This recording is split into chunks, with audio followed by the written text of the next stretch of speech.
Hello guys, আশা করি তোমরা সবাই ভালো আছো আর আমিও খুব ভালো আছি। আজকের দিনটা আমার কাছে খুবই স্পেশাল। আজ নতুন বাড়ি থেকে একটা চৌকি নিয়ে এলাম আমাদের পুরাতন বাড়িতে। তবে এই চৌকিটা ঘরে আনতে মাটি খুঁড়ে গেছিলো, তাই মাটিগুলো ঠিক করলাম।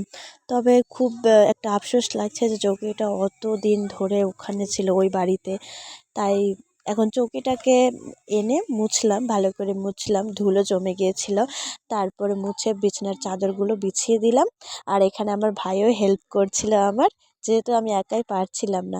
তারপরে চৌকির ভেতরগুলো আমি লিপলাম, লিপে ভালো করে ঘরটাও অনেকটাই নোংরা হয়ে গেছিলো, যেহেতু জিনিসগুলো হটানোর ছিল তাই নোংরা হয়ে গেছিলো। এবং ঘরটাকেও আমি ভালো করে মুছলাম, সব কিছু ঝাড় দিয়ে সেমটিয়ে মুছলাম।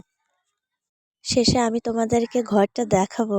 তবে একটা রিকোয়েস্ট আছে, যদি তোমাদের আমার ব্লগটা ভালো লাগে তাহলে চ্যানেলটা সাবস্ক্রাইব করবে এবং পাশে থাকবে। এই যে আমার ঘরের ফাইনাল লুক। তো টাটা, আজকের মতো এইটুকু।